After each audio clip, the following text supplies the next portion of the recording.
उत्तराखंड में चारधाम यात्रा जारी है और चारधाम यात्रा में इस साल पिछले साल के मुकाबले अभी तक जो यात्रा चल रही है उसमें 2,80,000 श्रद्धालु कम पहुंचे हैं। इसको लेकर के लगातार सवाल उठ रहे थे। इसको लेकर के एबीपी लाइव ने गढ़वाल कमिश्नर विनय शंकर पांडे से बातचीत की तो उन्होंने बताया कि कई चीज़ें होती हैं जो हर बार की यात्रा में अलग अलग पैटर्न पर यात्रा चलती है। बता दें, इस साल उत्तर प्रदेश में महाकुंभ लगा था जिसमें 30 करोड़ से ज़्यादा लोगों ने अपना प्रतिभाग किया था, जिसके बाद कई लोग जो चारधाम यात्रा में आना चाहते थे वो नहीं पहुंच पाए हैं। ऐसे में जो हिंदुस्तान पाकिस्तान का युद्ध चल रहा था उससे भी एक बड़ी परेशानी खड़ी हुई थी, जिससे लोगों ने अपनी कई बुकिंगें कैंसिल कराई थी। इसको लेकर के उनका कहना है कि लगातार हमारा प्रयास है कि यात्रा सुरक्षित हो, सुगम हो और जो श्रद्धालु उत्तराखंड आ रहे हैं चारधाम यात्रा के लिए वो ठीक तौर पे सभी धामों के दर्शन कर सकें। इसको लेकर के सरकार लगातार प्रयास कर रही है। वहीं विनय शंकर पांडे ने कहा कि यात्रा अभी अपने चरम पर नहीं पहुंची है, लेकिन जैसे धीरे धीरे यात्रा का समय बढ़ेगा यात्री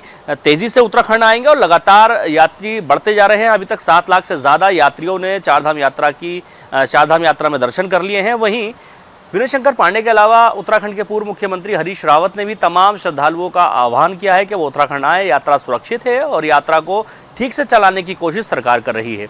चारधाम यात्रा को लेकर के कई बार सवाल खड़े किए गए कि पिछली बार के मुकाबले इस बार 2,80,000 श्रद्धालु कम पहुंचे हैं, लेकिन श्रद्धालुओं की संख्या लगातार बढ़ रही है। सरकार का कहना है कि लगातार हमारा प्रयास है कि जो यात्री यहां पर आ रहे हैं वो ठीक से दर्शन करें और सुरक्षित रहें। यात्रा में यात्रियों का कम और ज़्यादा होना ये तो लगा रहता है, लेकिन यात्रा सुरक्षित हो, लोग सुरक्षित रहें, वो ज़्यादा ज़रूरी है। सरकार लगातार कोशिश कर रही है कि यात्रियों की संख्या बढ़ने के साथ साथ सभी यात्री सुरक्षित रहें और अच्छे से चारों धामों के दर्शन कर लें। देखिए पहली बात तो ये है कि हर साल की यात्रा का अपना अलग अलग पैटर्न होता है। और अगर आप 2023 की यात्रा को देखिए, जो उत्तराखंड के यात्रा के इतिहास की सबसे बड़ी यात्रा थी, जिसमें लगभग 56 लाख के आसपास यात्री आए थे, उस पैटर्न को अगर आप उठा कर देखिए और शुरुआत के 10 दिनों की तुलना 2025 की यात्रा से करिए तो लगभग हम 1.5 लाख यात्रियों की संख्या हमारी ज़्यादा है। लास्ट ईयर से जो आप कंपैरिजन करने की बात की जा रही है उसके 2 रीज़न हैं। लास्ट ईयर में कपाट 10 मई को खुले थे केदारनाथ जी के और 17 मई को बद्रीनाथ जी के खुले थे। उस समय तक स्कूलों में छुट्टियां हो गई थी, लोगों का बड़ी संख्या में आना एक साथ शुरू हुआ था और पिछली बार यात्रा का जो समयावधि थी वो भी कम थी इस साल की तुलना में। लगभग 28 दिन यात्रा छोटी थी लास्ट ईयर की। तो शुरुआत के दिनों में ही लोगों में था कि जल्दी से जल्दी हम यात्रा कर लें। इस बार कपाट 30 अप्रैल को खुले हैं केदारनाथ जी के 2 मई को, 4 मई को बद्रीनाथ जी के, और पिछले बार की तुलना में सीधे सीधे 15 दिन का तो डिफरेंस पहले ही आ गया। तो लोग अपनी आराम से यात्रा प्लान कर रहे हैं। जो डेली का फ्लो है वो लगातार मैं देख रहा हूँ इम्प्रूव कर रहा है। स्पॉट रजिस्ट्रेशन भी हमारा बहुत तेज़ी से है। आज भी करीब 17,500-18 हज़ार स्पॉट रजिस्ट्रेशन हुए हैं। पिछली बार इसकी संख्या काफ़ी कम हुआ करती थी।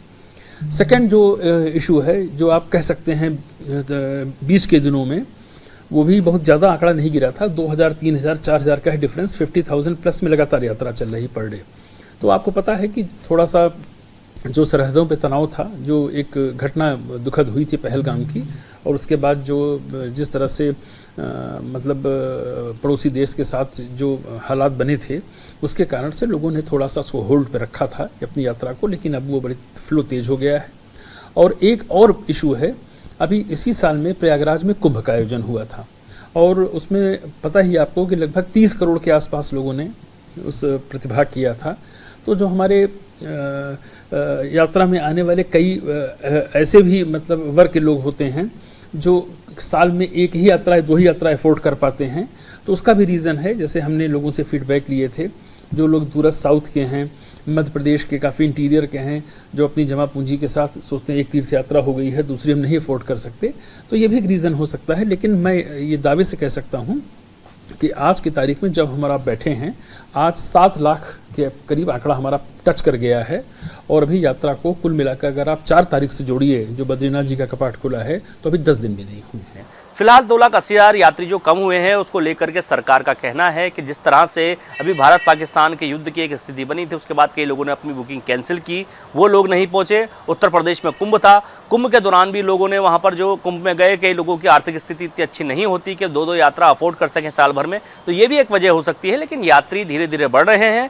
पिछली बार के मुकाबले इस बार कुछ यात्री कम ज़रूर है, लेकिन जिस तरह से यात्रा धीरे धीरे आगे बढ़ रही है, जल्द ही कुछ समय में यात्रा अपनी जो है रफ्तार पकड़ लेगी। मैं हरीश रावत जो उत्तराखंड का पूर्व मुख्यमंत्री हूँ, ये प्रार्थना पूर्वक कहना चाहता हूँ कि उत्तराखंड की 4 धाम यात्रा, हमारे तीर्थ स्थल जिनमें बद्रीनाथ, केदारनाथ, यमुनोत्री, गंगोत्री, बैजनाथ, बागनाथ, जागनाथ, माँ हाट काली, रुद्रनाथ जी, तुंगनाथ जी, मदमहेश्वर जी, भगवान शिव भी, माँ गंगा और माँ यमुना भी, भगवान बद्रीश भी, आपको आशीर्वाद देने के लिए आपका उधरती अभिनंदन करने के लिए बिल्कुल तैयार है। हमारी यात्रा बहुत सुगम है, बहुत सुरक्षित है। यथासंभव, यथासाध्य यात्रा को सुचारू और सुगम बनाने का प्रयास किया गया है, सुरक्षित बनाने का प्रयास किया गया है। प्रकृति में कभी बदलाव आते हैं, आप उससे चिंतित न हों। ऐसी स्थितियों का में भी यात्रा को संचालित करना और आपकी सुरक्षा को बनाए रखना ये राज्य का कर्तव्य है, और कर्तव्य राज्य बहुत निष्ठापूर्वक और बहुत सफलतापूर्वक पूरा करने में सक्षम है। फिलहाल सरकार का मकसद यही है कि किसी भी तरह से यात्रियों को सुरक्षित तौर पे सभी धामों के दर्शन कराए जाएं। Danish Khan, ABP live, Uttarakhand.